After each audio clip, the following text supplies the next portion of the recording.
আপনাদের দুজনের কাছেই প্রশ্ন, আপনাদের পানি লাগবে কিনা? পানির বোতল কিন্তু আছে আপনার ওখানে। পানি লাগবে?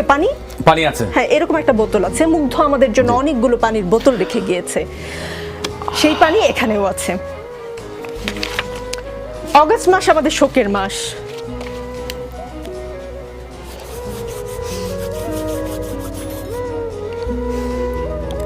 অগাস্টের আগে জুলাইতে এমন করে শোক পালন করতে হবে আমরা কেউ ভাবিনি।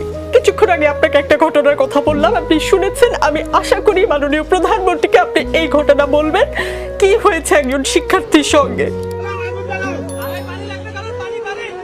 এবার মুগ্ধর কথা বলতে গিয়ে লাইভে কান্না করলেন উপস্থাপিকা। মৃত্যুর কয়েক মিনিট আগেও সবাইকে পানি খাওয়াচ্ছিলেন মুগ্ধ সবাইকে জিজ্ঞাসা করছে কারো পানি লাগবে কিনা। পানি মুগ্ধর অপরাধ ছিল, তিনি শিক্ষার্থীদেরকে পানি খাওয়াচ্ছিলেন, এটাই তার অপরাধ। এ কারণেই কিন্তু তাকে মেরে ফেলা হয়। কিন্তু এরকম মৃত্যু কেউ মানতে পারছে না। মুগ্ধ কিন্তু তার জন্য এখানে আসে নাই, তিনি কিন্তু বড় একটা ফ্রিল্যান্সারের কোম্পানিতেই জব করেন। তারপরও তিনি এখানে ছাত্রদের সঙ্গে এসেছেন শুধু ছাত্রদেরকে পানি খাওয়ানোর জন্য, ন্যায্য দাবি আদায় করার জন্যই কিন্তু তিনি মাঠে নেমেছিলেন। তাকেও গুলি করে মেরে ফেলা হয়েছে। তার এরকম মৃত্যুতেই কিন্তু লাইভে চলাকালীন টকশোতেই কিন্তু উপস্থাপিকা কেঁদে দিয়েছেন তার কথা বলতে বলতে।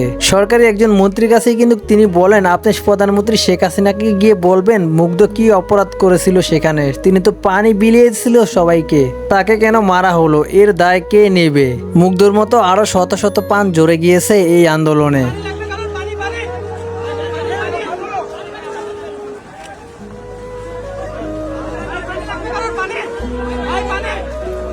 মুগ্ধর এরকম নির্মম মৃত্যুতে আপনি কতটা কষ্ট পেয়েছেন কমেন্ট করে জানান।